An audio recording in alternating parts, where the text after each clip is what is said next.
ਸਤਿ ਸ਼੍ਰੀ ਅਕਾਲ। ਤੁਸੀਂ ਜੁੜੇ ਹੋਏ ਹੋ ਪੰਜਾਬੀ ਰੇਡੀਓ USA ਦੇ ਨਾਲ ਤੇ ਮੈਂ ਹਾਂ ਪ੍ਰਵੀਨ ਸ਼ਰਮਾ ਲੈ ਕੇ ਹਾਜ਼ਰ ਹਾਂ ਪ੍ਰੋਗਰਾਮ ਖਬਰ ਤੇ ਨਜ਼ਰ। ਖਬਰ ਤੇ ਨਜ਼ਰ ਪ੍ਰੋਗਰਾਮ ਦੇ ਵਿੱਚ ਕਈ ਅਹਿਮ ਤੇ ਕਈ ਖਾਸ ਖਬਰਾਂ ਨੂੰ ਲੈ ਕੇ ਚਰਚਾ ਕਰਨ ਦੇ ਲਈ ਜੁੜ ਚੁੱਕੇ ਨੇ ਪੰਜਾਬ ਤੋਂ ਪੱਤਰਕਾਰ ਦੀਪਕ ਸ਼ਰਮਾ ਚਨਾਰਥਲ ਜੀ। ਸ਼ਰਮਾ ਜੀ, ਸਤਿ ਸ਼੍ਰੀ ਅਕਾਲ, ਸਵਾਗਤ ਹੈ ਜੀ ਪੰਜਾਬੀ ਰੇਡੀਓ USA ਤੇ। ਸਤਿ ਸ਼੍ਰੀ ਅਕਾਲ ਪ੍ਰਵੀਨ ਜੀ, ਸਾਰੇ ਦਰਸ਼ਕਾਂ ਨੂੰ ਸਰੋਤਿਆਂ ਨੂੰ ਪਿਆਰ ਭਰੀ ਸਤਿ ਸ਼੍ਰੀ ਅਕਾਲ ਜੀ। ਅੱਗੇ ਵਧਣ ਤੋਂ ਪਹਿਲਾਂ ਧੰਨਵਾਦ ਕਰਦੇ ਚਲੀਏ ਸਪਾਂਸਰਸ ਦਾ, ਜਿਹੜੇ ਜ਼ਰੀਆ ਬਣਦੇ ਨੇ ਇਹਨਾਂ ਪ੍ਰੋਗਰਾਮਾਂ ਨੂੰ ਤੁਹਾਡੇ ਤੱਕ ਪਹੁੰਚਾਉਣ ਦੇ ਲਈ। ਖਾਲਸਾ ਇੰਸ਼ੋਰੈਂਸ ਏਜੰਸੀ ਵਾਲੇ, ਜਿਨ੍ਹਾਂ ਤੋਂ ਤੁਸੀਂ ਹਰ ਤਰੀਕੇ ਦੀ ਇੰਸ਼ੋਰੈਂਸ ਲੈ ਸਕਦੇ ਹੋ। ਇੰਸ਼ੋਰੈਂਸ ਬਾਰੇ ਪਤਾ ਕਰਨ ਦੇ ਲਈ ਇਹਨਾਂ ਦਾ ਨੰਬਰ ਹੈ 408-272-2500। ਇਹ 1992 ਤੋਂ ਲਗਾਤਾਰ ਇੰਸ਼ੋਰੈਂਸ ਬਿਜ਼ਨਸ ਦੇ ਵਿੱਚ ਸ਼ਾਨਦਾਰ ਸੇਵਾਵਾਂ ਦੇ ਰਹੇ ਨੇ ਤੇ ਅਮਰੀਕਾ ਭਰ ਦੇ ਵਿੱਚ ਇੰਸ਼ੋਰੈਂਸ ਕਰਦੇ ਨੇ। ਓਬਾਮਾ ਕੇਅਰ, ਮੈਡੀਕੇਅਰ ਜਾਂ ਫਿਰ ਕਵਰਡ ਕੈਲੀਫੋਰਨੀਆ ਬਾਬਤ ਪਾਲਿਸੀ ਕਰਵਾਉਣ ਦੇ ਲਈ, ਸਲਾਹ ਲੈਣ ਦੇ ਲਈ ਅੱਜ ਹੀ ਕਾਲ ਕਰੋ 408-272-2500 ਤੇ। ਟਰਕੀਅਨ ਇਮੀਗ੍ਰੇਸ਼ਨ ਲਾ ਫਰਮ ਵਾਲੀ ਜੇ ਟਰਕੀਅਨ ਟੋਰਨੀ ਟਰਕੀਅਨ ਦੇ ਨਾਲ ਤੁਸੀਂ US ਇਮੀਗ੍ਰੇਸ਼ਨ ਬਾਬਤ ਕੋਈ ਵੀ ਸਲਾਹ ਕਰਨੀ ਹੈ, ਕੋਈ ਵੀ ਸਵਾਲ ਪੁੱਛਣਾ, ਤੇ ਇਹਨਾਂ ਦਾ ਨੰਬਰ ਹੈ 415-909-0503।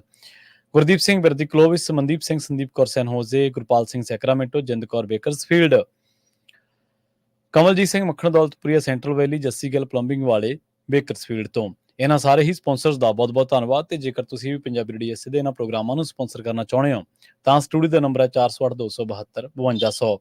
ਅੱਜ ਦਾ ਇਹ ਖਬਰ ਤੇ ਨਜ਼ਰ ਪ੍ਰੋਗਰਾਮ ਸਾਲ 2024 ਦੀ 16 ਜੁਲਾਈ ਦਾ ਪ੍ਰੋਗਰਾਮ ਹੈ ਤੇ ਦਿਨ ਅੱਜ ਮੰਗਲਵਾਰ ਹੈ। ਖਬਰਾਂ ਦੀ ਸ਼ੁਰੂਆਤ ਕਰੀਏ ਸ਼੍ਰੋਮਣੀ ਅਕਾਲੀ ਦਲ ਦੀ ਸਿਆਸਤ ਤੇ ਉਹਦੇ ਤੇ ਆਏ ਸੰਕਟ ਤੋਂ। ਲੰਘੇ ਦਿਨਾਂ ਦੇ ਵਿੱਚ ਆਪਾਂ ਖਾਸੇ ਪਹਿਲੂਆਂ ਤੋਂ, ਖਾਸੇ ਪੱਖਾਂ ਤੋਂ ਇਸ ਪੂਰੇ ਵਰਤਾਰੇ ਨੂੰ ਸਮਝਣ ਦੀ ਕੋਸ਼ਿਸ਼ ਕੀਤੀ ਹੈ ਕਿ ਸੰਕਟਾਂ ਦਾ ਦੌਰ ਸ਼ੁਰੂ ਕਿਵੇਂ ਹੁੰਦਾ ਹੈ, ਕਿੱਥੇ ਕਿੱਥੇ ਕਿਹੜੇ ਕਿਹੜੇ ਕਾਰਨ ਰਹੇ। ਬੜੀ ਤਫਸੀਲ ਦੇ ਨਾਲ ਆਪਾਂ ਸ਼ਰਮਾ ਜੀ ਵੱਖ-ਵੱਖ ਪਹਿਲੂਆਂ ਤੇ ਗੱਲ ਕੀਤੀ ਹੈ। ਹੁਣ ਜਿਹੜੀ ਤਲਬੀ ਹੋਈ ਹੈ, ਸੁਖਬੀਰ ਬਾਦਲ ਅਕਾਲ ਤਖਤ ਸਾਹਿਬ ਤੇ ਪੇਸ਼ ਹੋਣ ਲਈ ਕਹਿੰਦੇ ਤਿਆਰ ਨੇ। ਵੀ ਆਪਾਂ ਕੱਲ ਹੀ ਗੱਲ ਕਰਕੇ ਹਟੇ ਹਾਂ ਕਿ ਜਦੋਂ ਇੱਕ ਖਬਰ ਨਸਰ ਹੁੰਦੀ ਹੈ ਕਿ ਪੰਜ ਸਿੰਘ ਸਾਹਿਬਾਨਾਂ ਨੇ ਬੈਠਕ ਕਰਕੇ ਕਿਹਾ ਕਿ ਸੁਖਬੀਰ ਬਾਦਲ ਖੁਦ ਹਾਜ਼ਰ ਹੋ ਕੇ ਸਪਸ਼ਟੀਕਰਨ ਦੇਣ। ਹਾਂਜੀ।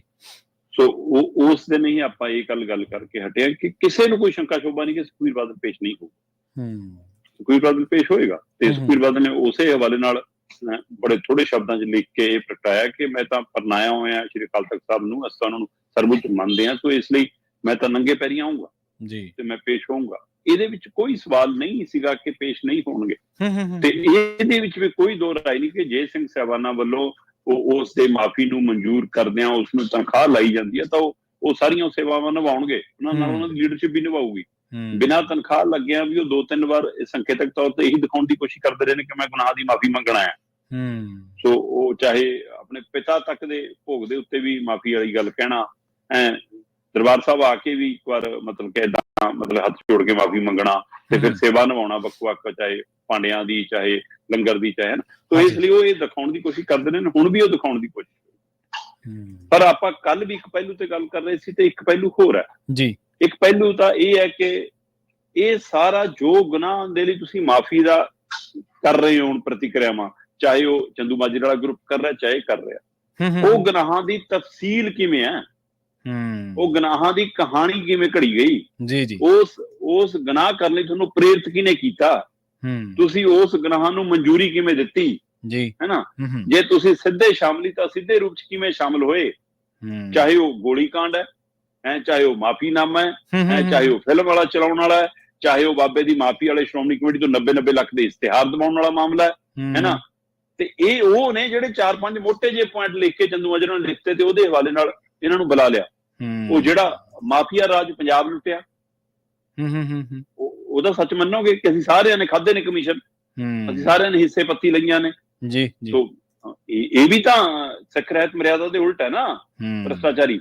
ਇਸ ਲਈ ਉਹਨਾਂ ਸਾਰੀਆਂ ਗੱਲਾਂ ਤੇ ਆਉਂਗੇ ਤੇ ਜਿਹੜੇ 5-4 ਪੁਆਇੰਟ ਲਿਖੇ ਨੇ ਕਿ ਉਹਨਾਂ ਦੀ ਸਾਰੀ ਇਬਾਰਤ ਸੁਣਾਓਗੇ, ਇਹ ਕੋਈ ਮੰਨਣ ਨੂੰ ਤਿਆਰ ਨਹੀਂ। ਇਹ ਇਬਾਰਤ ਨਾ ਚੰਦੂ ਮਾਜਰੇ ਵਾਲਾ ਧੜਾ ਬੋਲੇ ਨਾ ਇਹ ਬੋਲਣ। ਠੀਕ ਆ, ਇਹ ਪਹਿਲੂ।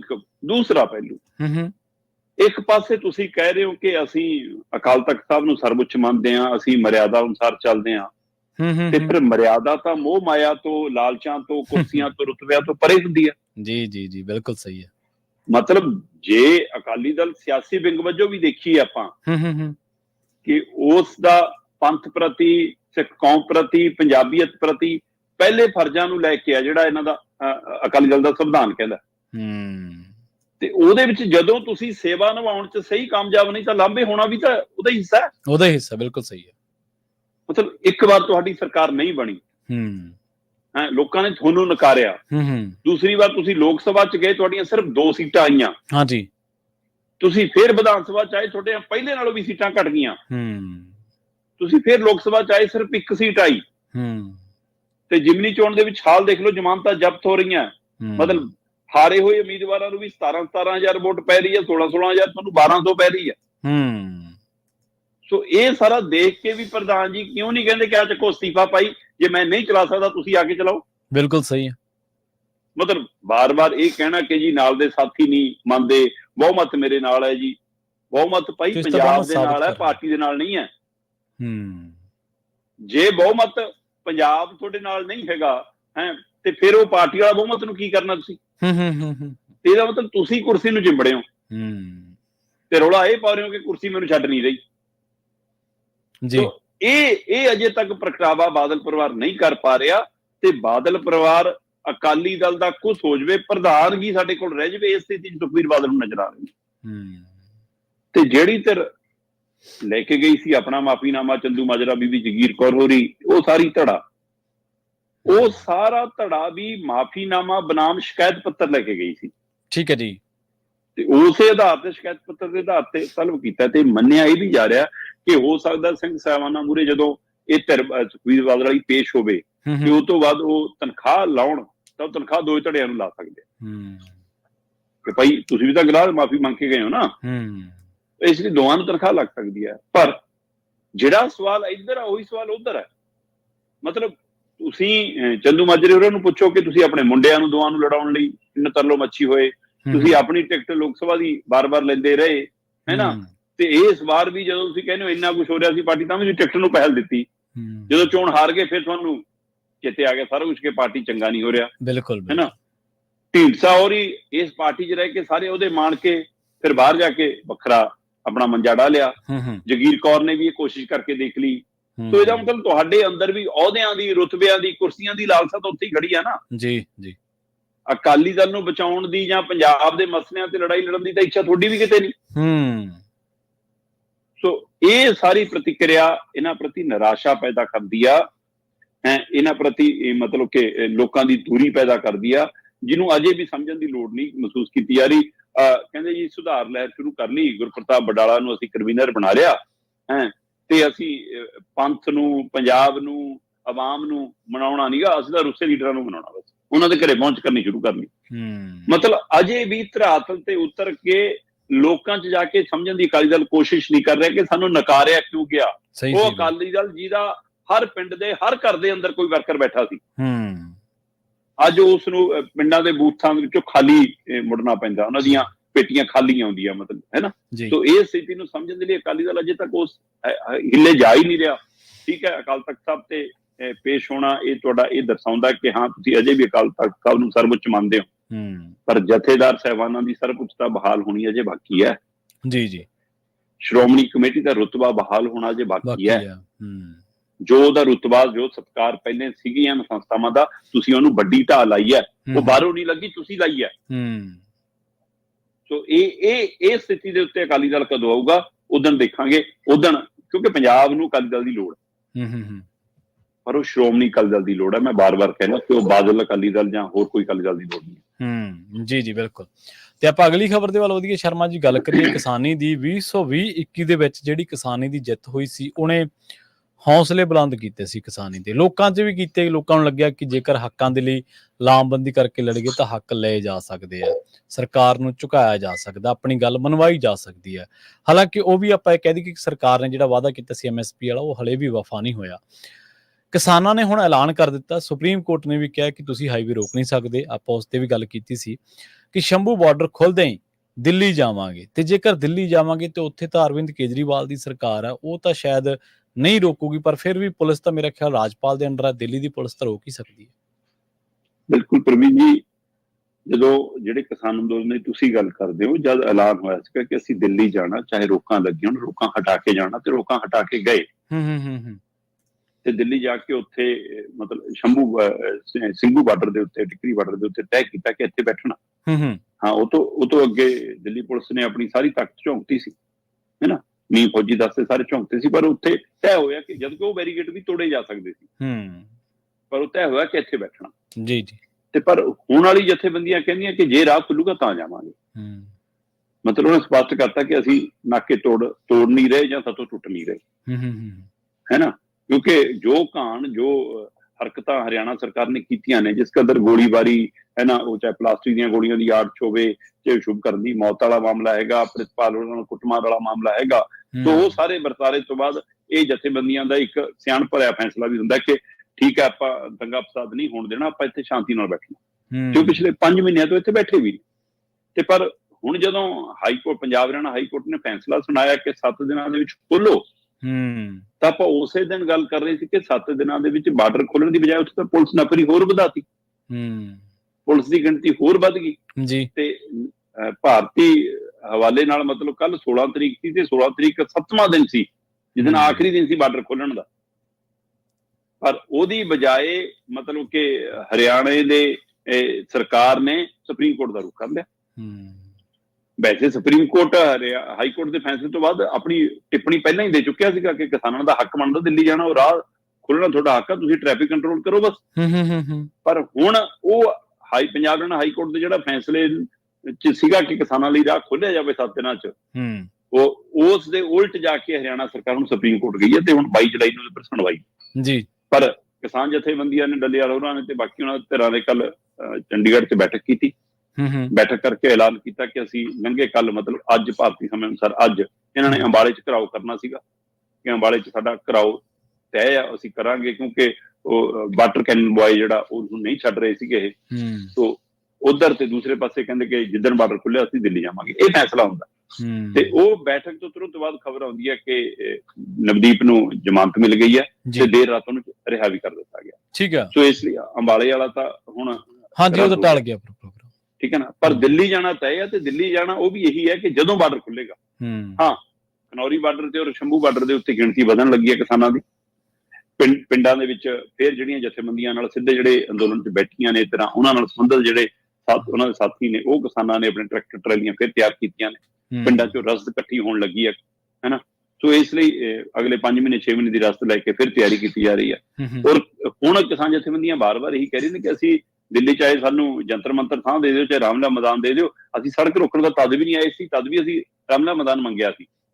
ਸੋ ਹੁਣ ਵੀ ਅਸੀਂ ਕਹਿੰਦੇ ਸਾਨੂੰ ਥਾਂ ਦੇ ਦਿਓ, ਅਸੀਂ ਦਿੱਲੀ ਆਵਾਂਗੇ, ਕਿਸਾਨੀ ਮਸਲੇ ਸਾਡੇ ਜਿਉਂਦੇ ਤਿਉਂ ਨੇ, ਉਹਦੇ ਲਈ ਆਉਣਾ ਜੀ ਜੀ। ਪਰ ਹਰਿਆਣਾ ਸਰਕਾਰ ਇੱਕ ਵਾਰ ਫਿਰ ਉਹੀ ਕੱਟਰ ਵਾਲਾ ਰੂਪ ਹੀ ਸੈਣੀ ਦਿਖਾ ਰਹੇ ਨੇ ਕਿ ਉਹ ਹਾਈ ਕੋਰਟ ਦੇ ਹੁਕਮਾਂ ਨੂੰ ਵੀ ਦਰਕਨਾਰ ਕਰ ਰਹੇ ਨੇ ਤੇ ਉਲਟ ਹੁਣ ਉਹ ਸੁਪਰੀਮ ਕੋਰਟ ਗਏ ਨੇ। ਸੁਪਰੀਮ ਕੋਰਟ ਦਾ ਜਿਹੋ ਜਿਹਾ ਰੁਖ ਟਿੱਪਣੀ ਚ ਸੀ ਉਹੋ ਜਿਹਾ ਹੋ ਸਕਦਾ ਇਹਦੇ ਵਿੱਚ ਵੀ ਆਵੇ ਤੇ ਫਿਰ ਅੱਗੇ ਕੀ ਇਹਦੇ ਪਰ ਨਜ਼ਰ ਆਏਗੀ।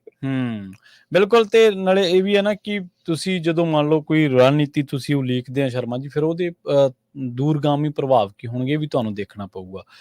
ਜਿਹੜਾ ਪਿਛਲੀ ਕਿਸਾਨੀ ਅੰਦੋਲਨ ਨੂੰ ਲੋਕ ਸਮਰਪਿਤ ਸੀਗੇ ਜਾਂ ਸਮਰਥਨ ਮਿਲ ਰਿਹਾ ਸੀਗਾ, ਉਹ ਕੁਛ ਹੋਰ ਤਰੀਕੇ ਦਾ ਸੀਗਾ। ਇਹਦੇ ਵਿੱਚ ਵੀ ਜਦੋਂ ਸ਼ੁਭਕਰਨ ਦੀ ਮੌਤ ਹੋਈ ਉਸ ਤੋਂ ਬਾਅਦ ਲੋਕਾਂ ਨੇ ਵੀ ਚਲੋ ਦਬਾਅ ਬਣਾਇਆ ਕਿ ਤੁਹਾਡੇ ਆਪਸੀ ਵਖਰੇਵੇਂ ਨੇ ਪਰ ਇਕੱਠੇ ਹੋਣਾ ਚਾਹੀਦਾ। ਜੇਕਰ ਇਹ ਲੀਡਰ ਸਾਡੇ ਚਾਹੁੰਦੇ ਨੇ, ਕਿਸਾਨ ਲੀਡਰ ਜਾਂ ਹੋਰ ਮਜ਼ਦੂਰ ਯੂਨੀਅਨ ਦੇ ਜਿਹੜੇ ਲੀਡਰ ਨੇ, ਜੇਕਰ ਉਹ ਚਾਹੁੰਦੇ ਨੇ ਕਿ ਲੋਕ ਸਮਰਥਨ ਸਾਡੇ ਨਾਲ ਰਵੇ, ਫਿਰ ਤਾਂ ਇਹਨਾਂ ਨੂੰ ਇੱਕ ਨਵੇਂ ਸਿਰੋਂ ਰਣਨੀਤੀ ਉਲੀਕਣ ਦੀ ਖੇਚਲ ਕਰਨੀ ਚਾਹੀਦੀ ਹੈ ਜੀ। ਪ੍ਰਵੀਨ ਜੀ, ਕਿਸਾਨੀ ਮਸਲਾ ਜਥੇਬੰਦੀਆਂ ਲਈ ਹੁਣ ਦੂਏ ਨੰਬਰ ਤੇ ਹੈ। ਆਪਣਾ ਚਿਹਰਾ, ਆਪਣਾ ਮੋਹਰਾ, ਆਪਣੀ ਪਹਿਚਾਣ ਵੱਡਾ ਕਰਨਾ ਪਹਿਲੇ ਨੰਬਰ ਤੇ ਆ। ਹਾਂਜੀ, ਫਿਰ ਇਹੀ ਰੌਲਾ ਨਾ, ਫਿਰ ਉਹ ਲੋਕ ਤਾਈਓ ਉਹ ਸਮਰਥਨ ਨਹੀਂ ਨਾ ਮਿਲ ਰਿਹਾ ਇਸੇ ਕਰਕੇ, ਕਿਉਂਕਿ ਲੋਕਾਂ ਨੂੰ ਤਾਂ ਲੋਕ ਭਾਵਨਾ ਦੇਖ ਲੈਂਦੇ ਨੇ ਕਿ ਤੁਹਾਡੀ ਭਾਵਨਾ ਕੀ ਹੈ, ਤੁਸੀਂ ਸੰਘਰਸ਼ ਵਾਲੇ ਪਾਸਿਓਂ ਲੜ ਰਹੇ ਹੋ ਜਾਂ ਤੁਸੀਂ ਇੱਕ ਵਿਅਕਤੀ ਵਿਸ਼ੇਸ਼ ਨੂੰ ਤਾਂ ਚੁੱਕਣ ਲਈ ਲੜ ਰਹੇ ਹੋ, ਤੁਹਾਡੀ ਲੜਾਈ ਨਿੱਜੀ ਹੈ ਜਾਂ ਤੁਹਾਡੀ ਲੜਾਈ ਸਮੂਹਿਕ ਹੈ। ਸੋ ਇਹੀ ਪਹਿਲੂ ਹੈ। ਪਿਛਲੀ ਵਾਰ ਜਿਹੜਾ ਅੰਦੋਲਨ ਸੀਗਾ ਉਹਦੇ ਵਿੱਚ ਆਰ ਪਾਰ ਦੀ ਜੰਗ ਸੀ। ਜੀ ਜੀ ਬਿਲਕੁਲ। ਕਿਉਂਕਿ 3 ਖੇਤੀ ਕਾਨੂੰਨ ਕਹਿੰਦੇ ਸੀ ਕਿ ਕਿਸਾਨ ਆਪਣੀਆਂ ਜ਼ਮੀਨਾਂ 'ਚ ਮਜ਼ਦੂਰ ਬਣ ਜਾਣਗੇ। ਕਿ ਹਾਲਤ ਤਾਂ ਹੁਣ ਵੀ ਮਾਲਕ ਹੋ ਕੇ ਵੀ ਮਜ਼ਦੂਰੀ ਵਾਲੀ ਹੈ, ਖਾਸ ਕਰ ਛੋਟੇ ਕਿਸਾਨਾਂ ਦੇ ਹਵਾਲੇ ਨਾਲ ਕਰਦੇ ਬਿਲਕੁਲ, ਹੈ ਨਾ। ਪਰ ਜਦੋਂ ਹੁਣ ਘੱਟੋ ਘੱਟ ਇੰਨਾ ਕੁ ਅਹਿਸਾਸ ਹੁੰਦਾ ਕਿ ਮੈਂ ਇਸ ਜ਼ਮੀਨ ਦਾ ਮਾਲਕ ਹਾਂ, ਜਦੋਂ ਮਾਲਕੀ ਦਾ ਹੱਕ ਖੋਹਣ ਵਾਲਾ ਮਸਲਾ ਆਇਆ ਸੀ ਤਾਂ ਆਰ ਪਾਰ ਦੀ ਜੰਗ ਸੀ। ਹੁਣ ਉਹੀ ਜੀ ਭਾਵਨਾ ਪੈਦਾ ਨਹੀਂ ਹੋ ਰਹੀ, ਕਿਉਂਕਿ ਹੁਣ ਉਹ ਮਸਲੇ ਜਿਹੜੇ ਚਿਰਾਂ ਤੋਂ ਲਟਕਦੇ ਆ ਰਹੇ ਨੇ ਉਹ ਵੀ ਹੱਲ ਮੰਗਦੇ ਨੇ। ਪਰ ਸਰਕਾਰਾਂ ਜਥੇਬੰਦੀਆਂ ਦੀ ਕੋਈ ਇੱਛਾ ਸ਼ਕਤੀ ਨਹੀਂ ਹੈ ਉਹ ਹੱਲ ਕਰਾਉਣ ਦੀ ਅਜੇ। ਹਾਂਜੀ ਬਿਲਕੁਲ। ਨਾਲੇ ਦੇਖੋ, ਮੈਂ ਨਿੱਜੀ ਤੌਰ ਤੇ ਮੈਂ ਤੁਹਾਨੂੰ ਦੱਸਦਾ ਕਿ ਬੇਸ਼ੱਕ ਆਪਾਂ ਜੋਗਿੰਦਰ ਸਿੰਘ ਉਗਰਾਹਾਂ ਜਾਂ ਰਾਜੇਵਾਲ ਹੋਰਾਂ ਨਾਲ ਸਹਿਮਤ ਨਾ ਹੋਈਏ, ਆਪਾਂ ਉਹਨਾਂ ਦੀ ਤਰੀਕਾਕਾਰ ਨਾਲ, ਉਹਨਾਂ ਦੀ ਆਈਡੀਓਲੋਜੀ ਨਾਲ ਸਹਿਮਤ ਨਾ ਹੋਈਏ, ਪਰ ਲੜਾਈ ਦਾ ਇੱਕ ਤਰੀਕਾਕਾਰ ਤਾਂ ਹੈ ਜਿਹੜਾ ਉਹਨਾਂ ਨੇ ਪਿਛਲੀ ਵਾਰੀ ਦਿਖਾਇਆ, ਜੋ ਉਹਨਾਂ ਨੇ ਮਤਲਬ ਸਾਰਿਆਂ ਨੇ ਇਕੱਠੇ ਹੋ ਕੇ, ਉਹ ਤਰੀਕਾਕਾਰ ਵਾਇਲੈਂਸ ਵੀ ਨਹੀਂ ਹੋਈ, ਹਿੰਸਾ ਵੀ ਨਹੀਂ ਹੋਈ, ਸਰਕਾਰ ਵੀ ਤੁਸੀਂ ਝੁਕਾ ਲਈ, ਆਪਣੀ ਗੱਲ ਵੀ ਰਖਾ ਲਈ, ਬਸ ਤੁਹਾਨੂੰ ਲੰਮਾ ਸੰਘਰਸ਼ ਹੀ ਕਰਨਾ ਪਿਆ ਨਾ। ਚਲੋ 700 ਜਾਨਾਂ ਗਈਆਂ, ਉਹ ਆਪਾਂ ਮੰਨਦੇ ਹਾਂ ਕਿ ਉਹ ਇੱਕ ਚੀਜ਼ ਬਹੁਤ ਵੱਡਾ ਨੁਕਸਾਨ ਹੋਇਆ ਜਾਨੀ ਤੌਰ ਤੇ, ਪਰ ਫਿਰ ਵੀ ਤੁਸੀਂ ਇਹ ਕਹਿਣ ਜੋਗੇ ਹੋ ਗਏ ਕਿ ਅਸੀਂ ਦਿੱਲੀੋਂ ਕੁਝ ਲੈ ਕੇ ਮੁੜੇ ਆ, ਅਸੀਂ ਵਰਲਡ ਦੀ 5ਵੀਂ ਵੱਡੀ ਆਰਥਿਕਤਾ ਜਾਂ ਆਪਣੇ ਆਪ ਨੂੰ ਬਹੁਤ ਵੱਡੀ ਡੈਮੋਕ੍ਰੇਸੀ ਅਖਵਾਉਣ ਵਾਲੇ ਇੱਕ ਲੀਡਰ ਨੂੰ, ਡੈਮੋਕ੍ਰੇਟਿਕ ਅਖਵਾਉਣ ਵਾਲੇ ਲੀਡਰ ਨੂੰ ਅਸੀਂ ਝੁਕਾ ਕੇ ਆਏ ਹਾਂ। ਤੁਹਾਡੇ ਕੋਲ ਇਹ ਚੀਜ਼ ਦੱਸਣ ਨੂੰ ਸੀਗੀ, ਪਰ ਹੁਣ ਉਹ ਉਸੇ ਨੂੰ ਤੋੜ ਰਹੇ ਆ। ਹਾਂਜੀ, ਹਾਂ, ਉਹ ਜਿਹੜਾ ਨਰੇਟਿਵ ਬਣਿਆ ਸੀ, ਤੋੜਨ ਦੇ ਲਈ ਉਹ ਸਾਰਾ ਕੁਝ ਹੈ, ਮੈਨੂੰ ਲੱਗਦਾ ਉਹਦੇ ਪਿੱਛੇ ਸਰਕਾਰਾਂ ਦੀ ਔਰ ਜਥੇਬੰਦੀਆਂ ਦੀ ਕਈ ਵਾਰ ਤਾਲਮੇਲ ਵੀ ਨਜ਼ਰ ਆਉਂਦਾ ਅੱਜ ਕੱਲ੍ਹ। ਬਿਲਕੁਲ ਨਹੀਂ, ਬਹੁਤ ਕੁਝ। ਫਿਰ ਤਾਂ ਕਨਸਪੀਰੇਸੀ ਥਿਊਰੀਆਂ ਨੂੰ ਤੁਸੀਂ ਠੱਲ ਹੀ ਨਹੀਂ ਸਕਦੇ। ਜੇਕਰ ਸਰਕਾਰ ਦਾ ਨੈਰੇਟਿਵ ਤੁਹਾਡੇ ਨਾਲ ਸਟਰੋਂਗ ਹੈ ਔਰ ਤੁਹਾਡੀ ਪਿਛਲੀ ਨੈਰੇਟਿਵ ਨੂੰ ਤੋੜ ਰਿਹਾ, ਫਿਰ ਤੋਂ ਬਹੁਤ ਗੱਲਾਂ ਹੋਣਗੀਆਂ, ਉਹਨਾਂ ਨੂੰ ਰੋਕਣਾ ਬਹੁਤ ਔਖਾ ਹੈ। ਪੰਜਾਬ ਦੇ ਬਾਰੇ ਆਪਾਂ ਜਦੋਂ ਵੀ ਗੱਲ ਕਰਦੇ ਹਾਂ ਸ਼ਰਮਾ ਜੀ, ਬਹੁਤ ਪ੍ਰਤੀ ਸੰਕਟਾਂ ਦਾ ਆਪਾਂ ਹਮੇਸ਼ਾ ਜ਼ਿਕਰ ਕਰੀਦਾ ਕਿ ਬਹੁਤ ਸੰਕਟ ਨੇ, ਹਿਜਰਤ ਦਾ, ਬੇਰੁਜ਼ਗਾਰੀ ਦਾ, ਡਰੱਗ ਦਾ, ਕਿਸਾਨੀ ਦਾ, ਆਮ ਲੋਕਾਂ ਦਾ, ਬਹੁਤ ਸਾਰੇ ਪਾਣੀਆਂ ਦਾ, ਕਿੰਨੇ ਮਸਲੇ ਨੇ। ਪਰ ਇਸ ਤੋਂ ਵੀ ਭਿਆਨਕ ਇੱਕ ਹੋਰ ਤਰਾਸਦੀ ਹੈ ਜਿਹੜੀ ਦਿਨੋਂ ਦਿਨ ਪੰਜਾਬ ਦੇ ਅੰਦਰ ਘਰ ਕਰ ਗਈ ਹੈ। ਪੰਜਾਬ ਦੇ ਵਿੱਚ ਕਹਿੰਦੇ ਹਰ ਰੋਜ਼ ਕੈਂਸਰ 76 ਜਾਨਾਂ ਲੈ ਰਿਹਾ ਜੀ। ਪ੍ਰਵੀਨ ਜੀ, ਆਪਾਂ ਪਾਣੀਆਂ ਦੇ ਮਸਲੇ ਤੇ ਅਕਸਰ ਜਦੋਂ ਗੱਲ ਕਰਦੇ ਆ ਤਾਂ ਆਪਾਂ ਗੱਲ ਕਰਦੇ ਹਾਂ ਕਿ ਨਹਿਰੀ ਪਾਣੀ, ਦਰਿਆਈ ਪਾਣੀ ਸਾਡਾ ਇਸ ਕਦਰ ਜ਼ਹਿਰੀ ਹੋ ਗਿਆ ਕਿ ਉਹਨਾਂ 'ਚ ਫੈਕਟਰੀਆਂ ਦਾ ਗੰਦ ਇਹੋ ਜਿਹਾ ਪੈਂਦਾ ਕਿ ਉਹਦੇ ਨਾਲ ਭਾਰੀ ਧਾਤਾਂ, ਯੂਰੇਨੀਅਮ, ਉਹ ਹੈ ਨਾ, ਉਹ ਸਾਰੀਆਂ ਆਉਂਦੀਆਂ ਨੇ ਜਿਹੜੀਆਂ ਕਿਸੇ ਟ੍ਰੀਟਮੈਂਟ ਸਿਸਟਮ 'ਚ ਵੀ ਸਾਫ਼ ਨਹੀਂ। ਪਰ ਜਿਹੜੇ ਆਪਾਂ ਇਸ ਹਵਾਲੇ ਨਾਲ ਗੱਲ ਕਰ ਰਹੇ ਹਾਂ, ਇਹ ਗੱਲ ਕਰ ਰਹੇ ਹਾਂ ਆਪਾਂ ਧਰਤੀ ਹੇਠਲੇ ਪਾਣੀ 'ਚ ਯੂਰੇਨੀਅਮ ਦੀ ਮਾਤਰਾ ਇੰਨੀ ਆ ਗਈ ਕਿ ਜਿਹੜੇ ਖੇਤਰ 'ਚੋਂ ਪਾਣੀ ਆ ਉਸ ਖੇਤਰ 'ਚ ਕੈਂਸਰ ਪਨਪ ਰਿਹਾ, ਜਿਹਦੀ ਮਾਲਵਾ ਇੱਕ ਵੱਡੀ ਪੀੜਤ ਧਿਰ ਬਣ ਕੇ ਉੱਭਰਦਾ ਕਿ ਹਾਂ, ਮਾਲਵੇ ਦੇ ਵਿੱਚ ਸਥਿਤੀ ਕਾਫੀ ਭਿਆਨਕ ਹੈ। ਇਸੇ ਤਰ੍ਹਾਂ ਦਾ ਇੱਕ ਮਤਲਬ ਕੇਸ ਸੀਗਾ ਜਿਹੜਾ ਧਰਤੀ ਹੇਠਲੇ ਪਾਣੀ 'ਚ ਯੂਰੇਨੀਅਮ ਨੂੰ ਲੈ ਕੇ ਤੇ ਉਹਦੇ ਨਾਲ ਕੈਂਸਰ ਪੈਦਾ ਹੋਣ ਨੂੰ ਲੈ ਕੇ, ਇਹ 14 ਸਾਲ ਪੁਰਾਣਾ ਹਾਈ ਕੋਰਟ 'ਚ ਲਮਕਦਾ ਮਾਮਲਾ।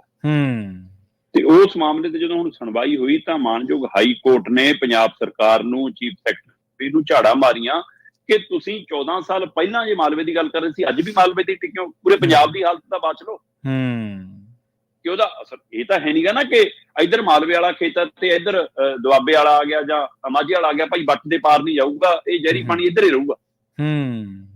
ਅੱਜ ਦੀ ਤਰੀਕ 'ਚ ਪੂਰੇ ਪੰਜਾਬ ਦੀ ਕਹਿੰਦੇ ਰਿਪੋਰਟ ਲਿਆਓ ਕਿ ਕੀ ਹੈ, ਯੂਰੇਨੀਅਮ ਦੀ ਹਾਲਤ ਕੀ ਹੈ। ਸੋ ਜਦੋਂ ਇਸ ਹਵਾਲੇ ਨਾਲ ਪ੍ਰਤੀਕਿਰਿਆ ਸ਼ੁਰੂ ਹੋਈ ਤਾਂ ਉਹ ਤੱਥ ਸਾਹਮਣੇ ਆਉਣ ਲੱਗੇ ਕਿ ਪਿਛਲੇ 4 ਸਾਲਾਂ 'ਚ 7% ਕੇਸ ਵੱਧ ਗਏ ਕੈਂਸਰ ਦੇ ਪੰਜਾਬ 'ਚ। ਅੱਛਾ, ਮਤਲਬ ਜੇ ਇਹ ਉਹ ਨੇ ਜਿਹੜੇ ਰਿਕਾਰਡ ਕੇਸ ਨੇ, ਕਹਿੰਦੇ 2021 ਦੇ ਵਿੱਚ 39,000 ਕੇਸ ਸਾਹਮਣੇ ਆਏ ਸੀ, 39,521 ਕੇਸ ਕੈਂਸਰ ਦੇ ਸਾਹਮਣੇ ਆਏ ਸੀ। ਠੀਕ ਹੈ।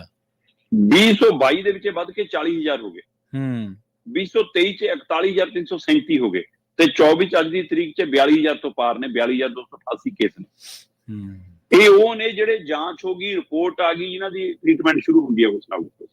ਜੀ, ਉਹ ਤੋਂ ਬਿਨਾਂ ਕਿੰਨੇ ਪਤਾ ਹੀ ਨਹੀਂ ਲੱਗਦਾ, ਆਪਾਂ ਕਹਿੰਦੇ ਭਾਈ ਐ ਬਿਮਾਰ ਹੋ ਕੇ ਮਰ ਗਿਆ, ਪਰ ਉਹਦੇ ਪਿੱਛੇ ਇਹ ਪਾਣੀ, ਇਹ ਜ਼ਹਿਰੀ ਪਾਣੀ, ਇਹ ਕੈਂਸਰ ਇਹ ਜਿਹਾ ਰੋਗ ਹੈ। ਕਿਉਂਕਿ ਅੰਕੜੇ ਦੱਸਦੇ ਆ ਕਿ ਪੰਜਾਬ 'ਚ ਹਰ ਰੋਜ਼ 107 ਨਵੇਂ ਕੇਸ ਆਉਂਦੇ ਆ ਕੈਂਸਰ ਦੇ, ਹਰ ਰੋਜ਼। ਅੱਛਾ, ਇਹ ਉਹ ਨੇ ਜਿਹੜੇ ਰਿਕਾਰਡ ਤੇ ਫਾਈਲ ਤੇ ਚੱਲਦੇ, ਜਿਹਦੇ ਫਾਈਲ ਤੇ ਲਿਖਿਆ ਚਲਾ ਗਿਆ ਕਿ ਇਸ ਬੰਦੇ ਨੂੰ ਕੈਂਸਰ ਪਾਇਆ ਗਿਆ। ਹਰ ਰੋਜ਼ 107 ਨਵੇਂ ਕੇਸ ਆਉਂਦੇ ਆ ਔਰ ਹਰ ਰੋਜ਼ ਕੈਂਸਰ ਪੰਜਾਬ 'ਚ 76 ਬੰਦਿਆਂ ਦੀ ਜਾਨ ਲੈਂਦਾ। ਇਹ ਤੋਂ ਵੱਡੀ ਫਿਕਰਮੰਦੀ ਨਹੀਂ ਹੋਊਗੀ ਤਾਂ ਹੋਰ ਕੀ ਹੋਊਗੀ। ਜੀ ਬਿਲਕੁਲ, ਕਿ ਇੱਕ ਕੈਂਸਰ ਵਰਗੀ ਬਿਮਾਰੀ ਰਿਕਾਰਡਡ ਤੌਰ ਤੇ, ਕਾਗਜ਼ੀ ਦਸਤਾਵੇਜ਼ੀ ਤੌਰ ਤੇ ਜਾਣਕਾਰੀ ਮਿਲਦੀ ਹੈ ਕਿ 76 ਹੈ। ਇਹ ਤੋਂ ਬਿਨਾਂ ਜਿਹੜੇ ਬਾਕੀ ਮਰਦੇ ਨੇ ਉਹਨਾਂ ਦੀ ਜੇਕਰ ਜਾਂਚ ਕੀਤੀ ਜਾਵੇ ਤਾਂ ਪਤਾ ਨਹੀਂ ਉਹਨਾਂ ਚ ਕਿੰਨਿਆਂ ਨੂੰ ਕੈਂਸਰ ਹੋਰ ਨਿਕਲਿਆ। ਜੀ ਸੋ 76 ਹਰ ਰੋਜ਼ ਕੈਂਸਰ ਕਾਰਨ ਮੌਤ ਹੁੰਦੀ ਹੈ ਤੇ 107 ਰੋਜ਼ ਨਵੇਂ ਕੇਸ ਆ ਰਹੇ ਨੇ। ਸੋ ਪੰਜਾਬ ਦੀ ਸਥਿਤੀ ਕੀ ਇੱਥੋਂ ਅੰਦਾਜ਼ਾ ਲਾ ਲਓ। ਮਤਲਬ ਸਭ ਤੋਂ ਵੱਧ ਪ੍ਰਭਾਵਿਤ ਇਹਨਾਂ ਚ ਬਠਿੰਡਾ, ਫਰੀਦਕੋਟ, ਮੋਗਾ, ਸ੍ਰੀ ਮੁਕਤਸਰ ਸਾਹਿਬ, ਫਿਰੋਜ਼ਪੁਰ, ਮਾਨਸਾ, ਇਹ ਸਾਰਾ ਹੈਗਾ ਹੀ ਆ। ਦੂਜੇ ਪਾਸੇ ਆਪਾਂ ਹੋਰ ਫਾਜ਼ਿਲਕਾ ਦੇ ਹਵਾਲੇ ਨਾਲ ਦਰਿਆਈ ਪਾਣੀ ਦੇ ਕਾਰਨ ਜਿਹੜੀ ਮਾਰ ਪੈ ਰਹੀ ਆ ਉਹਦੀ ਆਪਾਂ ਕਿੰਨੀ ਵਾਰ ਜ਼ਿਕਰ ਕਰਦੇ ਹੈ ਨਾ, ਕਿ ਉਧਰ ਕਾਲਾ ਪੀਲੀਆ, ਚਮੜੀ ਦੇ ਰੋਗ, ਕੈਂਸਰ ਵਰਗੀਆਂ ਬਿਮਾਰੀਆਂ, ਇਹ ਸਾਰੇ। ਪਰ ਤੁਸੀਂ ਇਹਦੇ ਵਿੱਚ ਇੱਕ ਪਹਿਲੂ ਨੂੰ ਸਮਝੋ, ਸਥਿਤੀ ਕੀ ਬਠਿੰਡਾ ਖੇਤਰ ਦੇ ਹਵਾਲੇ ਨਾਲ ਕਹਿੰਦੇ ਜੀ ਕਿ ਬਠਿੰਡਾ ਖੇਤਰ ਦਾ ਜਿਹੜਾ ਧਰਤੀ ਹੇਠਲਾ ਪਾਣੀ ਆ ਜੀ, ਉਹਦੇ ਵਿੱਚ ਯੂਰੇਨੀਅਮ ਦੀ ਮਾਤਰਾ 60 ppb ਹੋਣੀ ਚਾਹੀਦੀ ਹੈ, ਇਹ ਤੋਂ ਵੱਧ ਨਹੀਂ ਹੋਣੀ ਚਾਹੀਦੀ। ਠੀਕ ਹੈ ਜੀ, ਕਿ ਇੱਥੇ ਤੱਕ ਸਰੀਰਕ ਤੌਰ ਤੇ ਉਹਨੂੰ ਸਹੀ ਪੀਣਯੋਗ ਪਾਣੀ ਮੰਨ ਸਕਦੇ ਹਾਂ ਕਿ ਜੇ ਇੰਨਾ ਕੋਈ ਮਾਤਰਾ ਤਾਂ ਕੋਈ ਖਤਰਾ ਨਹੀਂ। ਉਹ 60 ppb ਹੋਣੀ ਚਾਹੀਦੀ ਹੈ। ਮਤਲਬ ਆਪਣੇ ਕੀ ਹੁੰਦਾ, ਕਿ ਕੋਈ ਨਾ ਮਾੜੀ ਜੋ ਵੱਧ ਹੈ, ਕੋਈ ਨਾ 65 ਹੈ, 70 ਹੈ, 80 ਹੋਇਆ, ਕੋਈ ਚੱਕਰ ਨਹੀਂ, ਹੈ ਨਾ। ਪਰ ਜੇ 60 ਵਾਲੀ 684 ਹੋਵੇ ਫਿਰ ਕੀ ਕਰੋਗੇ? ਬਠਿੰਡਾ 'ਚ ਯੂਰੇਨੀਅਮ ਦੀ ਪਾਣੀ 'ਚ ਮਾਤਰਾ ਹੋਣੀ ਚਾਹੀਦੀ ਹੈ 60 ppb, ਹੈਗੀ ਹੈ 684 ppb। ਉਹ ਅੱਛਾ, ਮਤਲਬ 100 ਗੁਣਾ ਤੋਂ ਵੀ ਵੱਧ ਹੈ। ਤੁਸੀਂ ਇੱਥੋਂ ਹਿਸਾਬ ਲਾ ਲਓ। ਸੋ ਆਹ ਸਥਿਤੀ ਹੈ ਸਾਡੇ ਇੱਥੇ। ਸੋ ਇਹ 684 ppb ਹੈ, ਤੇ ਉਹ ਕਿੰਨੀ ਮਾਰ ਕਰਦਾ ਹੋਏਗਾ, ਕਿੰਨਾ ਜ਼ਹਿਰੀ ਹੋਏਗਾ ਕਿ ਉਹਦੇ ਨਾਲ ਕੈਂਸਰ ਵਰਗੀਆਂ ਬਿਮਾਰੀਆਂ ਸਿੱਧੀਆਂ ਪੈਦਾ ਹੋ ਰਹੀਆਂ ਨੇ। ਪਰ ਇਹਦੇ ਉੱਤੇ ਸਰਕਾਰਾਂ ਦਾ ਕੋਈ ਗੌਰ ਨਹੀਂ। ਔਰ ਜੇ 14 ਸਾਲ ਪੁਰਾਣੀ ਪਟੀਸ਼ਨ ਆ ਤਾਂ ਇਹਦਾ ਮਤਲਬ ਬਾਦਲ ਸਰਕਾਰ ਵੀ ਹੈ ਇਹਦੇ ਵਿੱਚ। ਹਾਂਜੀ ਹਾਂਜੀ, ਬਿਲਕੁਲ। ਇਹਦੇ ਵਿੱਚ ਕੈਪਟਨ ਸਰਕਾਰ ਵੀ ਆ, ਬਿਲਕੁਲ ਸਹੀ। ਇਹਦੇ ਵਿੱਚ ਹੋਣ ਵਾਲੀ ਸਰਕਾਰ ਵੀ। ਸੋ ਇਹਦਾ ਮਤਲਬ ਕੋਸ਼ਿਸ਼ ਕਿਸੇ ਵੱਲੋਂ ਵੀ ਨਹੀਂ ਹੋਈ, ਤੇ ਧਰਾਤਲ ਤੇ ਕੰਮ ਕਰਨ ਲਈ ਕੋਈ ਸਰਕਾਰ ਤਿਆਰ ਨਹੀਂ। ਸਿਰਫ ਕਾਰਾਂ ਤੇ ਚੜ ਕੇ ਰੋਡ ਸ਼ੋਅ ਕਰਨੇ, ਟਰੈਕਟਰਾਂ ਤੇ ਬਹਿ ਕੇ ਪੰਜਾਬ ਬਚਾਉਣ ਤੁਰਨਾ, ਹੈ ਨਾ। ਤੇ ਜਦੋਂ ਸੱਤਾ ਚੋਂ ਤਾਂ ਤੋਂ ਅਸੀਂ ਕਹਿਣਾ ਕਿ ਹਾਂ, ਬਾਹਰ ਨਿਕਲ ਕੇ ਆਪਣੇ ਫਾਰਮ ਹਾਊਸ ਚੋਂ ਹਾਂਜੀ ਪੰਜਾਬ ਠੀਕ ਹੈ, ਠੀਕ ਹੈ, ਫਿਰ ਅੰਦਰ ਚਲੇ ਜਾਣਾ। ਸੋ ਆਹ ਪ੍ਰਕਿਰਿਆ ਨਾਲ ਪੰਜਾਬ ਨਹੀਂ ਚੱਲਣਾ। ਧਰਾਤਲ ਤੇ ਕੰਮ ਕਰਨ ਦੀ ਲੋੜ ਹੈ, ਜਿਹਦੀ ਇਹ ਤਸਵੀਰ ਬਹੁਤ ਫਿਕਰਮੰਦੀ ਹੈ। ਜਿਹੜੇ ਪੰਜਾਬ ਦੇ ਲੀਡਰ ਨੇ ਨਾ ਸ਼ਰਮਾ ਜੀ, ਇਹ ਵਕਤੀ ਰਾਜਨੀਤੀ ਕਰਦੇ ਆ। ਵਕਤੀ ਰਾਜਨੀਤੀ, ਚੋਣਾਂ ਆਈਆਂ, ਨਿਕਲੋ ਬਾਹਰ, ਕਰ ਲੋ ਪ੍ਰਚਾਰ, ਲੋਕ ਲੱਡੂਆਂ ਨਾਲ ਤੋਲ ਦੇਣਗੇ, ਲੋਕ ਚਾਹਾਂ ਪਿਆ ਦੇਣਗੇ, ਹਾਰ ਪਾ ਦੇਣਗੇ, ਚੋਣਾਂ ਜਿੱਤ ਕੇ ਚਲੋ। ਅੱਜ ਜਿਹੜੇ ਪੰਜਾਬ ਦੇ ਮੁਖੀ ਨੇ ਜਿਹੜੇ ਪੰਜਾਬ ਨੂੰ ਚਲਾ ਰਹੇ ਨੇ, ਕੈਂਸਰ ਟ੍ਰੇਨ ਲਫ਼ਜ਼ ਇਹਨਾਂ ਦਾ ਕੱਢਿਆ ਹੋਇਆ ਕਿ ਪੰਜਾਬ ਦੇ ਵਿੱਚੋਂ ਕੈਂਸਰ ਟ੍ਰੇਨ ਚੱਲਦੀ ਹੈ। ਚੱਲਦੀ ਕਿਉਂ ਹੈ? ਹਾਂਜੀ, ਚੱਲਦੀ ਕਿਉਂ ਹੈ। ਹਾਂਜੀ, 2014 ਦੇ ਵਿੱਚ ਇਹ ਮੈਂਬਰ ਪਾਰਲੀਮੈਂਟ ਹੁੰਦਿਆਂ ਪਾਰਲੀਮੈਂਟ ਦੇ ਵਿੱਚ ਵੀ ਇਹਨਾਂ ਨੇ ਇੱਕ ਦੋ ਵਾਰੀ ਮੁੱਦਾ ਚੱਕਿਆ ਇਹ ਕਿ ਪੰਜਾਬ 'ਚ ਕੈਂਸਰ ਟ੍ਰੇਨ ਚੱਲ ਰਹੀ ਹੈ। ਪਰ ਹੁਣ ਜਦੋਂ ਪਾਵਰ ਹੈ, ਹੁਣ ਤਾਂ ਰੋਕ ਸਕਦੇ। ਚਲੋ MP ਬਣ ਕੇ ਤਾਂ ਨਹੀਂ ਰੋਕ ਸਕੇ, ਅੱਜ ਤਾਂ ਰੋਕ ਸਕਦੇ, ਹੁਣ ਰੋਕ। ਬਿਲਕੁਲ ਜੀ। ਅਗਲੀ ਖਬਰ ਦੇ ਵੱਲ ਵਧੀਏ ਤੇ ਇੱਕ ਮੰਦਿਰ ਦੇ ਵਿੱਚੋਂ ਚੋਰੀ ਹੋਈ ਹੈ। ਕੋਈ 10-20 ਰੁਪਏ ਜਾਂ 100 ਰੁਪਏ, 1000 ਰੁਪਏ ਦੀ ਚੋਰੀ ਨਹੀਂ ਗੀ, 228 ਕਿਲੋ ਸੋਨਾ ਚੋਰੀ ਹੋਇਆ। ਸ਼ੰਕਰਾਚਾਰੀਆ ਜੀ ਸਵਾਲ ਕਰ ਰਹੇ ਨੇ ਕੇਦਾਰਨਾਥ ਦੇ ਵਿੱਚੋਂ, ਕਹਿੰਦੇ ਇਹ ਗਾਇਬ ਕਿਵੇਂ ਹੋ ਗਿਆ 228 ਕਿਲੋ ਸੋਨਾ? ਪ੍ਰਵੀਨ ਜੀ, ਹਿੰਦੂ ਮਤ ਦੇ ਅਨੁਸਾਰ ਜੀ ਸੰਤਾਂ ਮਹਾਂਪੁਰਸ਼ਾਂ ਦੇ ਹਵਾਲੇ ਨਾਲ ਸ਼ੰਕਰਾਚਾਰੀਆ ਜੀ ਦਾ ਰੁਤਬਾ ਸਭ ਤੋਂ ਉੱਪਰ ਹੈ। ਤੇ ਸ਼ੰਕਰਾਚਾਰੀਆ ਜੀ ਨੇ ਨਰਿੰਦਰ ਮੋਦੀ ਹੋਰਾਂ ਦੀ ਸਰਕਾਰ ਨੂੰ ਟੋਕਦਿਆਂ ਇਹ ਸਲਾਹ ਦਿੱਤੀ ਸੀ ਕਿ ਭਾਈ ਰਾਮ ਮੰਦਿਰ ਦੇ ਵਿੱਚ ਮੂਰਤੀ ਸਥਾਪਨਾ ਤੁਸੀਂ ਅਜੇ ਨਾ ਕਰੋ, ਕਿਉਂਕਿ ਇਹ ਪੂਰਨ ਮੰਦਿਰ ਨਹੀਂ ਹੈ। ਹਿੰਦੂ ਮਰਿਆਦਾ ਦੇ ਅਨੁਸਾਰ ਸੰਪੂਰਨ ਹੋਣ ਤੋਂ ਬਾਅਦ ਮੰਦਿਰ ਦੇ ਵਿੱਚ ਮੂਰਤੀ ਸਥਾਪਨਾ ਹੁੰਦੀ ਹੈ, ਉਹਦੇ ਵਿੱਚ ਜੀਵ ਪਾ ਕੇ, ਮਤਲਬ ਕਿ ਜੀਵਤ ਮੰਨਿਆ ਜਾਂਦਾ ਉਸਨੂੰ, ਫਿਰ ਉਹਦੀ ਸਥਾਪਨਾ ਹੁੰਦੀ ਹੈ। ਤੁਸੀਂ ਅਧੂਰੇ ਮੰਦਿਰ ਦੇ ਵਿੱਚ ਮੂਰਤੀ ਸਥਾਪਨਾ ਕਰ ਰਹੇ ਹੋ। ਪਰ ਜਦੋਂ ਤੁਸੀਂ ਰਾਜਨੀਤਿਕ ਘੋੜਿਆਂ ਤੇ ਸਵਾਰ ਹੋ, ਫਿਰ ਤੁਹਾਨੂੰ ਧਰਮ ਦੀਆਂ ਲਗਾਮਾਂ ਵੀ ਤੰਗ ਕਰਦੀਆਂ ਲੱਗਦੀਆਂ ਨਾ, ਫਿਰ ਤੁਸੀਂ ਉਹਨਾਂ ਨੂੰ ਖੋਲ ਕੇ ਭੱਜਣਾ ਚਾਹੁੰਦੇ ਹੋ। ਸੋ ਇਸ ਲਈ ਉਸ ਸਮੇਂ ਸ਼ੰਕਰਾਚਾਰੀ ਜੀ ਦਾ ਕਿਹਾ ਵੀ ਦਰਕਨਾਰ ਕੀਤਾ ਮੋਦੀ ਹੋਰਾਂ ਨੇ, ਤੇ ਉਹਨੂੰ ਪ੍ਰਚਾਰਿਆ ਵੀ, ਪ੍ਰਸਾਰਿਆ ਵੀ। ਪਰ ਉਹ ਤੋਂ ਬਾਅਦ ਲੋਕਾਂ ਨੇ ਉਸ ਨੂੰ ਰਾਜਨੀਤਿਕ ਤੌਰ ਤੇ ਜਵਾਬ ਦਿੱਤਾ। ਭਾਜਪਾ ਯੋਧਿਆਂ ਚ ਹਾਰੀ। ਜੀ ਜੀ, ਬਿਲਕੁਲ। ਹੋਰ ਛੱਡੋ, ਭਾਜਪਾ ਚਿੱਤਰਕੂਟ ਚ ਵੀ ਹਾਰੀ। ਤੇ ਹੁਣ ਤਾਜ਼ੀਆਂ 13 ਜ਼ਿਮਨੀ ਚੋਣਾਂ ਸੀਗੀਆਂ। ਇਹਨਾਂ 13 ਜ਼ਿਮਨੀ ਚੋਣਾਂ ਦੇ ਵਿੱਚ ਬਦਰੀਨਾਥ ਚ ਵੀ ਭਾਜਪਾ ਹਾਰੀ ਜੀ। ਤੇ ਇਹਨੂੰ ਲੋਕ ਰਾਜਨੀਤਿਕ ਤੌਰ ਤੇ ਲੈ ਰਹੇ ਨੇ ਕਿ ਦੇਖੋ ਵੀ ਤੁਸੀਂ ਆਪਣੇ ਆਪ ਨੂੰ ਜਿਹੜੇ ਧਰਮ ਦੇ ਰਾਖੇ ਦੇ ਹਵਾਲੇ ਨਾਲ ਕਹਿੰਦੇ, ਉੱਥੇ ਲੋਕਾਂ ਨੂੰ ਸਮਝਣ ਲੱਗ ਪਏ ਕਿ ਤੁਸੀਂ ਧਰਮ ਦੀ ਰਾਜਨੀਤੀ ਕਰਦੇ ਹੋ, ਭਲਾ ਨਹੀਂ ਕਰਦੇ ਕਿਸੇ ਦਾ। ਹੁਣ ਬਦਰੀਨਾਥ ਦੇ ਵਿੱਚ ਬਿਲਕੁਲ ਉਹੋ ਜਿਹਾ ਵਰਤਾਰਾ ਸੀ ਜਿਹੋ ਜਿਹਾ ਜਲੰਧਰ ਚ ਸੀਗਾ ਜੀ। ਭਾਜਪਾ ਨੇ ਬਦਰੀਨਾਥ ਦੇ ਵਿੱਚ ਕਾਂਗਰਸ ਦਾ ਮੌਜੂਦਾ MLA ਤੋੜ ਕੇ ਆਪਣੇ ਵਾਲੇ ਪਾਸੇ ਲਿਆਂਦਾ, ਠੀਕ ਹੈ, ਤੇ ਉਸ ਨੂੰ ਟਿਕਟ ਦਿੱਤੀ। ਪਰ ਲੋਕਾਂ ਨੇ ਮੁੜ ਕੇ ਕਾਂਗਰਸ ਦਾ ਨਵਾਂ ਉਮੀਦਵਾਰ ਜਿਤਾਤਾ। ਭਾਜਪਾ ਇੱਥੇ ਹਾਰ ਗਈ। ਜਿਵੇਂ ਸ਼ੀਤਲ ਉਂਗਰਾਲ ਆਮ ਆਦਮੀ ਪਾਰਟੀ ਦਾ MLA ਸੀ, ਭਾਜਪਾ ਉਹਨੂੰ ਤੋੜ ਕੇ ਲੈ ਗਈ ਤੇ ਟਿਕਟ ਦੇਤੀ, ਪਰ ਲੋਕਾਂ ਨੇ ਫਿਰ ਆਪ ਦਾ MLA ਜਿਤਾਤਾ, ਚਾਹੇ ਉਹ ਭਾਜਪਾ ਵਾਲੇ ਪਾਸਿਓਂ ਆਇਆ ਵਾ ਸੀ, ਪਰ ਭਾਜਪਾ ਨੂੰ ਝਟਕਾ ਦੇਤਾ, ਹੈ ਨਾ। ਸੋ ਉਸੇ ਤਰ੍ਹਾਂ ਮਤਲਬ ਇੱਥੇ ਬਦਰੀਨਾਥ ਹੋਇਆ। ਸੋ ਅਯੋਧਿਆ, ਚਿੱਤਰਕੂਟ, ਬਦਰੀਨਾਥ। ਪਰ ਸ਼ੰਕਰਾਚਾਰੀਆ ਜੀ ਦਾ ਜਿਹੜਾ ਤਾਜ਼ਾ ਸਵਾਲ ਹੈ, ਉਹਦਾ ਜਵਾਬ ਵੀ ਮੋਦੀ ਸਰਕਾਰ ਨਹੀਂ ਦੇ। ਠੀਕ ਹੈ ਜੀ। ਅਸਲ 'ਚ ਉਹ ਅਵਾਨੀਆਂ ਦੇ ਮੁੰਡੇ ਦਾ ਵਿਆਹ ਚੱਲ ਰਿਹਾ, ਤੇ ਉਸ ਵਿਆਹ ਦੇ ਵਿੱਚ ਸ਼ੰਕਰਾਚਾਰੀਆ ਜੀ ਵੀ ਆਏ ਹੋਏ ਸੀ। ਠੀਕ ਹੈ ਜੀ। ਤੇ ਉੱਥੇ ਨਰਿੰਦਰ ਮੋਦੀ ਜੀ ਵੀ ਪ੍ਰਗਟ ਹੋਏ ਹੋਏ ਸੀ। ਤੇ ਨਰਿੰਦਰ ਮੋਦੀ ਉਹਨਾਂ ਨੇ ਕਿਤੇ ਮੱਥਾ ਮੁੱਥਾ ਟੇਕਿਆ ਹੋਣਾ ਸ਼ੰਕਰਾਚਾਰੀਆਂ ਤੇ, ਉਹਨਾਂ ਨੇ ਆਸ਼ੀਰਵਾਦ ਦਿੱਤਾ ਹੋਣਾ। ਬਾਹਰ ਮੀਡੀਆ ਨੇ ਸ਼ੰਕਰਾਚਾਰੀ ਨੂੰ ਸਵਾਲ ਪੁੱਛਿਆ ਕਿ ਤੁਸੀਂ ਤਾਂ ਜੀ ਮਤਲਬ ਉਹ ਕਹਿੰਦੇ ਹੋ ਕਿ ਮੋਦੀ ਏਦਾਂ ਕਹਿੰਦਾ, ਮੋਦੀ ਆਹ ਗਲਤ ਕੀਤਾ, ਤੇ ਤੁਸੀਂ ਉਹਨੂੰ ਆਸ਼ੀਰਵਾਦ ਦੇ ਜਾਂਦੇ। ਉਹ ਕਹਿੰਦਾ ਵੀ ਮੋਦੀ ਮੇਰਾ ਦੁਸ਼ਮਣ ਥੋੜਾ, ਮੇਰੀ ਉਹਦੇ ਨਾਲ ਕੋਈ ਜੰਗ ਥੋੜਾ, ਠੀਕ ਹੈ। ਉਹਨੇ ਮੈਨੂੰ ਨਮਸਕਾਰ ਕੀਤਾ ਤੇ ਮੈਂ ਉਹਨੂੰ ਆਸ਼ੀਰਵਾਦ ਦਿੱਤਾ, ਮੈਂ ਆਪਣਾ ਡਿਊਟੀ ਨਿਭਾ ਰਿਹਾ। ਤੇ ਜੇ ਮੋਦੀ ਗਲਤ ਕਰੂਗਾ, ਉਹਨੂੰ ਟੋਕਣ ਦੀ ਡਿਊਟੀ ਵੀ ਮੇਰੀ ਹੋਆ, ਮੈਂ ਟੋਕੂਗਾ।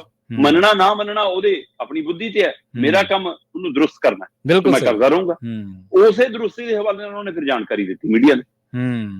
ਉਹ ਕਹਿੰਦੇ ਕੇਦਾਰਨਾਥ ਧਾਮ ਹਿਮਾਲਿਆ ਚ ਬਣਿਆ ਹੋਇਆ ਜੀ, ਜਿਸ ਤਰ੍ਹਾਂ ਮਤਲਬ ਕਿ ਆਪਣਾ ਸੋਮਨਾਥ ਮੰਦਿਰ ਹੈ, ਉਹ ਵੇਦਾਂ ਦੇ ਵਿੱਚ ਦਰਜ ਹੈ ਕਿ ਸੋਮਨਾਥ ਸੌਰਾਸ਼ਟਰ ਭਾਵ ਗੁਜਰਾਤ 'ਚ ਹੋ ਸਕਦਾ। ਠੀਕ ਹੈ ਜੀ। ਉਸੇ ਤਰ੍ਹਾਂ ਕਹਿੰਦੇ ਵੇਦਾਂ ਗ੍ਰੰਥਾਂ ਦੇ ਵਿੱਚ ਦਰਜ ਹੈ ਕਿ ਕੇਦਾਰਨਾਥ ਧਾਮ ਹਿਮਾਲਿਆ ਤੇ ਹੀ ਹੋ ਸਕਦਾ। ਪਰ ਕਹਿੰਦੇ ਕਿ ਇਹ ਕੇਦਾਰਨਾਥ ਧਾਮ ਦੇ ਨਾਂ ਦੇ ਉੱਤੇ ਇੱਕ ਮੰਦਿਰ ਦਿੱਲੀ 'ਚ ਬਣਾਉਣ ਜਾ ਰਹੇ ਨੇ, ਇਹ ਗਲਤ ਹੈ। ਠੀਕ ਹੈ, ਅੱਛਾ। ਮਤਲਬ ਜੇ ਹਿੰਦੂ ਸ਼ਾਸਤਰਾਂ ਦੇ ਵਿੱਚ 12 ਜੋਤਿਰਲਿੰਗਾਂ ਦਾ ਜ਼ਿਕਰ ਹੈ ਤੇ ਉਹਨਾਂ ਦੇ ਵਿੱਚੋਂ ਕੇਦਾਰਨਾਥ ਧਾਮ ਇੱਕ ਹੈ ਤੇ ਉਹਦੀ ਸਥਾਪਨਾ ਹਿਮਾਲਿਆ ਦੇ ਉੱਤੇ ਹੈ, ਤੇ ਤੁਸੀਂ ਉਹਦੀ ਫਸਟ ਕਾਪੀ ਕਿਵੇਂ ਬਣਾ ਲਓਗੇ ਦਿੱਲੀ 'ਚ? ਇਹ ਕੋਈ ਕਮੀਜ਼ ਥੋੜਾ ਹੈ, ਇਹ ਕੋਈ ਪੈਂਟ ਥੋੜਾ ਕਿ ਹਾਂਜੀ ਇਹ ਫਸਟ ਕਾਪੀ ਆ ਗਈ ਉਹਦੀ। ਉਹ ਕਹਿੰਦੇ ਕਿ ਇਹ ਹਿੰਦੂ ਮਤ ਦੇ ਉਲਟ ਕਰ ਰਹੇ ਹੋ ਤੁਸੀਂ, ਤੇ ਤੁਹਾਨੂੰ ਸਾਰਾ ਕੁਝ ਬਰਦਾਸ਼ਤ ਹੈ, ਹੁਣ ਕੋਈ ਨਹੀਂ ਪੁੱਛਦਾ। ਤੇ ਕਹਿੰਦੇ ਜਿਹੜਾ ਅਸਲ ਚ ਕੇਦਾਰਨਾਥ ਧਾਮ ਹਿਮਾਲਿਆ ਤੇ ਹੈਗਾ, ਉੱਥੋਂ 228 ਕਿਲੋ ਸੋਨਾ, 228 ਕਿਲੋ, ਹੁਣ ਲਾ ਲਓ ਕਿੰਨਿਆਂ ਦਾ ਹੋਊਗਾ ਇਹ, ਅਰਬਾਂ ਖਰਬਾਂ ਦਾ। ਬਿਲਕੁਲ ਜੀ। ਉਹ 228 ਕਿਲੋ ਸੋਨਾ ਕਹਿੰਦੇ ਉੱਥੋਂ ਗਾਇਬ ਹੈ, ਤੇ ਉਹਦੇ ਤੇ ਤੁਸੀਂ ਧਰਮ ਦੇ ਰਾਖੇ ਕਹਾਉਣ ਵਾਲੇ ਨੂੰ ਬੋਲਦੇ ਕਿਉਂ ਨਹੀਂ? ਕਿਉਂ ਉਹਦੀ ਜਾਂਚ ਨਹੀਂ, ਕਿਉਂ ਉਹਦੀ ਪੜਤਾਲ ਨਹੀਂ, ਕਿਉਂ ਉਹਦੇ ਪਰ ਸਵਾਲ ਨਹੀਂ? ਕਹਿੰਦੇ ਇੱਕ ਘਪਲਾ ਤੁਸੀਂ ਉੱਥੇ ਕੇਦਾਰਨਾਥ ਧਾਮ ਦੇ ਵਿੱਚ 228 ਕਿਲੋ ਸੋਨਾ ਗਾਇਬ ਕਰਕੇ ਕਰ ਲਿਆ, ਦੂਜਾ ਘਪਲਾ ਤੁਸੀਂ ਉਸ ਦੇ ਨਾਂ ਦੇ ਉੱਤੇ ਨਕਲੀ ਮੰਦਿਰ ਬਣਾ ਕੇ ਕਰਨਾ। ਸੋ ਕਹਿੰਦੇ ਕਿ ਇਹ ਗਲਤ ਹੈ ਜੀ। ਸੋ ਸ਼ੰਕਰਾਚਾਰੀ ਜੀ ਕਹਿੰਦੇ ਕਿ ਮੇਰਾ ਕੰਮ ਹੈ ਸਹੀ ਨੂੰ ਸਹੀ ਔਰ ਗਲਤ ਨੂੰ ਗਲਤ ਕਹਿਣਾ। ਸਿਸਟਮ ਨੇ, ਸਰਕਾਰਾਂ ਨੇ ਮੰਨਣਾ ਨਾ ਮੰਨਣਾ, ਪਰ ਇਹ ਜਨਤਾ ਨੂੰ ਦੇਖਣਾ ਚਾਹੀਦਾ ਕਿਆ ਹਾਲ। ਸੋ ਇਸ ਲਈ ਬਹੁਤ ਵੱਡਾ ਸਵਾਲ ਖੜਾ ਕੀਤਾ ਉਹਨਾਂ ਨੇ। ਜੀ ਜੀ, ਬਿਲਕੁਲ। ਤੇ ਜਾਂਦਿਆਂ ਦੀ ਗੱਲ ਕਰੀਏ ਆਪਾਂ ਸ਼ਰਮਾ ਜੀ, ਇੱਕ ਅਜਿਹੀ ਖਬਰ ਬਾਰੇ ਜਿਹੜੀ ਬੜੀ ਹੈਰਾਨ ਕਰ ਦੇਣ ਵਾਲੀ ਖਬਰ ਆ। ਆਪਾਂ ਜਦੋਂ ਆਫ ਦੀ ਰਿਕਾਰਡ ਗੱਲਬਾਤ ਕਰ ਰਹੇ ਸੀ ਤੇ ਬਾਬਾ ਨਜ਼ਮੀ ਦੀਆਂ ਉਹ ਲਾਈਨਾਂ ਮੈਨੂੰ ਯਾਦ ਆ ਗਈਆਂ ਕਿ ਕਈ ਵਾਰੀ ਇਹੋ ਜਿਹੀ ਹਰਕਤ ਵੀ ਬੰਦਾ ਕਰਦਾ ਹੈ ਕਿ ਮੂੰਹ ਲੁਕਾਉਣਾ ਔਖਾ ਹੋ ਜਾਂਦਾ ਹੈ ਡੰਗਰ ਨੂੰ। ਗਊ ਦਾ ਦੁੱਧ ਚੋਣ ਦੇ ਲਈ ਕਹਿੰਦੇ ਉਹਦੇ ਬੱਚੇ ਦਾ ਜਿਹੜਾ ਸਿਰ ਸੀਗਾ ਉਹ ਮੂਹਰੇ ਟੰਗ ਦਿੰਦੇ ਸੀਗੇ। ਕਿੱਥੋਂ ਦੀ ਘਟਨਾ ਸ਼ਰਮਾ ਜੀ? ਰਵਿੰਦਰ ਜੀ, ਇਹ ਫਾਜ਼ਿਲਕਾ ਦੇ ਕੈਂਟ ਰੋਡ ਦੀ ਘਟਨਾ। ਠੀਕ ਹੈ ਜੀ। ਪੰਜਾਬ ਦੇ ਫਾਜ਼ਿਲਕਾ ਦੇ ਵਿੱਚ ਕੈਂਟ ਰੋਡ ਤੇ ਇੱਕ ਪਰਿਵਾਰ ਨੇ ਗਊ ਪਾਲੀ ਹੋਈ ਸੀ ਤੇ ਉਹ ਗਊ ਸੂਈ ਤੇ ਉਹਨੇ ਬੱਚਾ ਦਿੱਤਾ, ਪਰ ਉਹ ਬੱਚਾ ਮਰ ਗਿਆ। ਮਰਨ ਤੋਂ ਬਾਅਦ ਗਊ ਨੇ ਦੁੱਧ ਦੇਣਾ ਬੰਦ ਕਰਤਾ। ਜਦੋਂ ਬੱਚਾ ਨਹੀਂ ਸਾਹਮਣੇ ਦਿਖਦਾ ਹੋਊਗਾ ਤਾਂ ਉਹ ਪਰਿਵਾਰ ਜਿਹੜਾ ਹੁਣ ਫਸਿਆ ਇਸ ਮਸਲੇ 'ਚ, ਉਹ ਕਹਿੰਦਾ ਸਾਨੂੰ ਨਾਲ ਦੇ ਪਿੰਡ ਵਾਲਿਆਂ ਨੇ ਕਿਸੇ ਨੇ ਸਲਾਹ ਦਿੱਤੀ ਕਿ ਇਹਦੇ ਬੱਚੇ ਦੀ ਗਰਦਨ ਵੱਢ ਕੇ ਰੱਖ ਲਓ ਤੇ ਉਹਨੂੰ ਗਊ ਨੂੰ ਦਿਖਾ ਦਿਆ ਕਰੋ ਤੇ ਗਊ ਦੁੱਧ ਦੇ ਦੂਗੀ। ਹੁਣ ਇਹ ਕਹਿੰਦੇ ਕਿ ਅਸੀਂ ਤਾਂ ਹੱਡਾ ਰੋੜੀ ਤੋਂ ਵੜਾ ਕੇ ਲਿਆਂਦੀ ਆ ਜੀ, ਤੇ ਕੁਝ ਧਿਰਾਂ ਜਿਹੜੀਆਂ ਜਿਨ੍ਹਾਂ ਨੂੰ ਇਹ ਮਾਮਲਾ ਪਤਾ ਲੱਗਿਆ ਉਹ ਕਹਿੰਦੀਆਂ ਕਿ ਨਹੀਂ, ਇਹਨਾਂ ਨੇ ਘਰੇ ਆਪ ਵੱਢੀ ਆ। ਮੈਂ ਕਹਿੰਦਾ ਚਾਹੇ ਘਰੇ ਵੱਢੀ ਆ ਤੇ ਚਾਹੇ ਹੱਡਾ ਰੋੜੀ ਤੋਂ ਵਢਾਈ ਆ, ਪਰ ਇਹ ਮਨੁੱਖੀ ਕਾਰਾ ਨਹੀਂ ਹੈ, ਇਹ ਅਣਮਨੁੱਖੀ ਵਰਤਾਰਾ ਹੈ ਜੀ। ਕਿ ਉਸ ਗਊ ਤੋਂ ਸਿਰਫ ਦੁੱਧ ਲੈਣ ਦੀ ਲਾਲਸਾ ਦੇ ਚੱਕਰ 'ਚ ਤੁਸੀਂ ਉਸ ਨੂੰ ਇਹ ਭਰਮ ਪੈਦਾ ਕਰ ਰਹੇ ਹੋ ਕਿ ਤੇਰਾ ਜਵਾਕ ਜਿਉਂਦਾ ਹੈ।